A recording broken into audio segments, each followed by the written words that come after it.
لیکن ایک بیدا ذوالحلیفہ مدینے سے نکل کر تقریباً 10-12 کلومیٹر دوری پر ذوالحلیفہ ہے، اور ذوالحلیفہ کے قریب میں ایک مقام ہے، مقام بیدا، ایک جگہ کا نام بیدا ہے۔ تو یہاں حدیث میں بیدا سے مراد جو لشکر دھسایا جائے گا وہ لشکر ذوالحلیفہ کے قریب جو مقام بیدا ہے، مدینے سے باہر نکل کر جو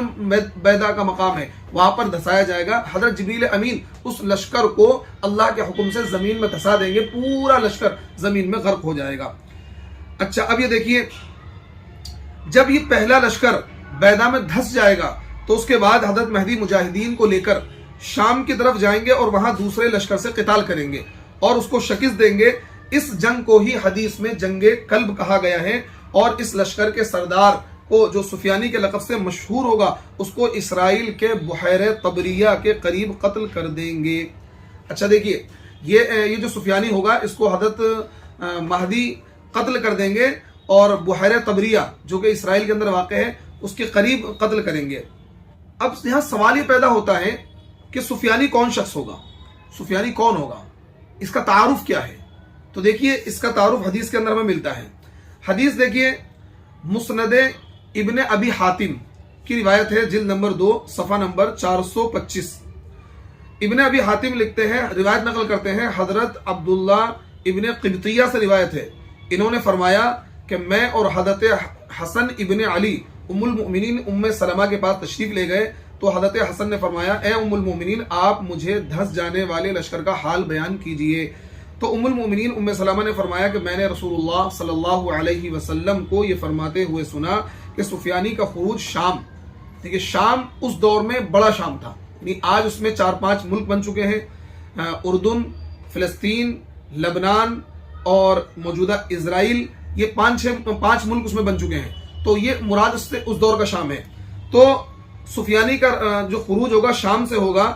پھر وہ کوفہ کی جانب روانہ ہوگا، تو مدینہ منورہ کی جانب ایک لشکر روانہ کرے گا، چنانچہ وہ لوگ وہاں لڑائی کریں گے جب تک کہ اللہ چاہے، حتیٰ کہ ماں کے پیٹ میں موجود بچے کو بھی قتل کر دیا جائے گا۔ اس انتشار کی صورت میں، یعنی جب امام مہدی کے ظہور کی خبر سنے گا سفیانی تو 2 لشکر روانہ کرے گا، ایک عراق اور ایک مدینے کی جانب۔ تو عراق میں جا کر وہ لشکر تباہی پھیلائے گا، اور یہ لشکر مدینے میں 3 دن تباہی پھیلائے گا، قتل و غارت گری کرے گا، اس کے بعد آگے بڑھے گا تو مقام بیدا میں دھسا دیا جائے گا۔ دیکھیے، تو اس انتشار کی صورت میں حضرت فاطمہ کی اولاد میں سے، یا فرمایا حضرت علی کی اولاد میں سے ایک پناہ لینے والا حرم شریف میں پناہ لے گا، لہذا اس کو پکڑنے کے لیے وہ لشکر والے اس کی طرف نکلیں گے، تو جب یہ لوگ مقام بیدا میں پہنچیں گے تو ان سب کو زمین میں دھسا دیا جائے گا، سوائے ایک شخص کے جو لوگوں کو ڈرائے گا۔ تو دیکھیے، یہ جو روایت ہے اس کے بارے میں امام حاکم نے اسی طرح کی، امام حاکم نے مذکورہ مفہوم کی روایت امام بخاری اور امام مسلم کی شرط پر نقل کی ہے اور اس کو صحیح کہا ہے، امام ذہبی نے بھی اس سے اتفاق کیا ہے۔ اچھا دیکھیے، حضرت کعب سے روایت ہے، حضرت کعب سے روایت ہے، نعیم ابن حماد کی جو کتاب ہے الفتن، اس میں یہ روایت ہے، صفحہ نمبر ہے 279 اور جلد نمبر ہے 1، اس میں کیا حضرت کعب سے روایت ہے، فرمایا کہ سفیانی کا نام عبداللہ ہوگا، سفیانی کا نام عبداللہ ہوگا، یعنی سفیانی جو ہوگا وہ مسلمان ہوگا لیکن اپنی بدعمالیوں کی وجہ سے مسلمانوں کے خلاف ہو جائے گا اور مسلمان اس کے خلاف ہو جائیں گے، اور وہ امام مہدی کے خلاف لشکر لے کر روانہ ہوگا تو اس کے لشکر کو دھسا دیا جائے گا۔ پھر خود سفیانی اپنے لشکر کے ساتھ امام مہدی سے مقابلہ کرے گا، حضرت امام مہدی اس کے لشکر کو شکست دیں گے، اور اس سفیانی کو، جس کا نام عبداللہ ہوگا، سفیانی کے لقب سے مشہور ہوگا، اسرائیل میں بحیرہ طبریہ، طبریہ ایک جھیل ہے، اس کے قریب جا کر حضرت امام مہدی اس کو قتل کر دیں گے۔ اچھا دیکھیے، سفیانی کا خروج کہاں سے ہوگا؟ الفتن کی ایک روایت میں ہے سفیانی کا خروج مغربی شام میں اندر نامی ایک جگہ ہے، اندر نامی ایک جگہ ہے، وہاں سے سفیانی کا خروج ہوگا، اور یہ جو اندر ہے اس پر اس وقت موجودہ اسرائیل کا قبضہ ہے۔ 1948 میں اسرائیل نے اندر نامی یہ قصبہ ہے اس پر اسرائیل نے قبضہ کیا تھا۔ یہ شمالی اسرائیل کا جو ضلع الناصرہ ہے اس کے قریب ایک قصبہ ہے اندر نامی، وہاں سے اس سفیانی کا خروج ہوگا۔ دیکھیے آپ کو بتا دوں، یہ جو اسرائیل، فلسطین، لبنان، اردن، سیریا، یہ 5 پہلے ایک ہی ملک تھے، پورا سیریا تھا، جیسے کہ ہمارا ہندوستان ہے، ہندوستان میں 3 ٹکڑے بن گئے، ایک پاکستان بن گیا، ایک بنگلہ دیش بن گیا، اسی طریقے سے شام بہت بڑا ملک تھا اللہ کے نبی کے زمانے میں، یہ پورا ملک شام کہلاتا تھا، لیکن اب اس کے 5 ٹکڑے ہو گئے، لبنان، اردن، فلسطین، سیریا اور اسرائیل، 5 ملک بن گئے۔ تو دیکھیے اسی وجہ سے کہا گیا سفیانی کا خروج مغربی شام میں اندر نامی جگہ سے ہوگا، اور اندر نامی جو قصبہ ہے آج کل وہ موجودہ اسرائیل کا حصہ ہے۔ اچھا دیکھیے مشکات کی جو شرح ہے مظاہر حق جدید، اس میں ایک روایت نقل کی ہے،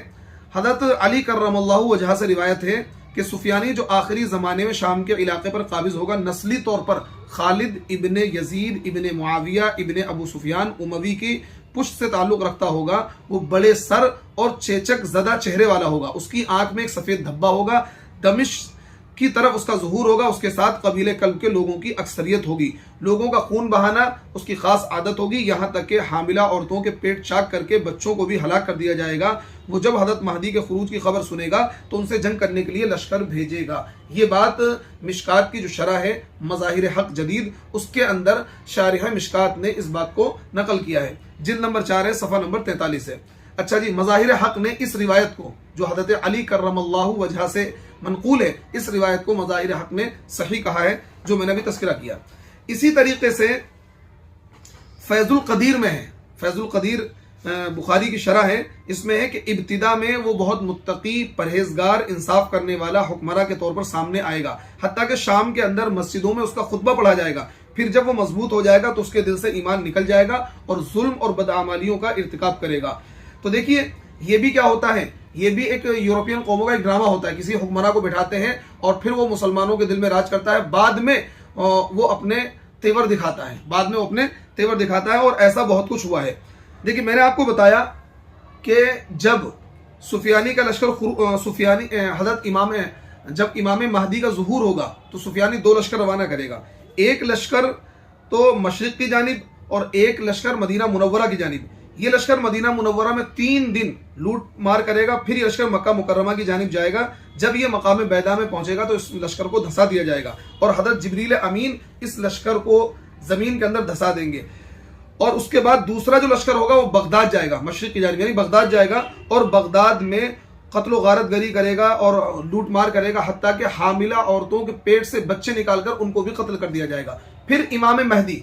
جن کا خروج مکہ المکرمہ میں ہوگا، ان کے ہاتھ پر بیعت ہوگی، وہ اپنے لشکر کو لے کر آئیں گے اور اس کے لشکر سے بغداد کی سرزمین پر آ کر مقابلہ کریں گے اور اس کو قتل کر دیں گے، اور پھر ملک شام میں ایک جگہ ہے الغوطہ نامی جگہ کو جو دمشق کے قریب ہے، اس قصبے کو یا اس شہر کو امام مہدی اپنا فوجی ہیڈ کوارٹر بنائیں گے، اور پھر ساری جنگیں جو امام مہدی لڑیں گے وہ اسی ہیڈ کوارٹر سے لڑیں گے۔ اگلا مرحلہ کیا ہے، کہاں پر امام مہدی چڑھائی کریں گے اور کن کن لوگوں سے امام مہدی کا مقابلہ ہوگا، اس کا تذکرہ انشاءاللہ اگلی ویڈیو میں ہوگا۔ تب تک آپ ہم سے جڑے رہیے، انشاءاللہ ترتیب وار یہ ساری چیزیں آپ کے سامنے میں رکھ رہا ہوں۔ اللہ رب العزت ہمیں عمل کی توفیق عطا فرمائے، اور اس فتنے سے جو آنے والے فتنے ہیں، جو آزمائشیں ہیں، ان سے ہم سب کی حفاظت فرمائے۔ السلام علیکم ورحمۃ اللہ وبرکاتہ۔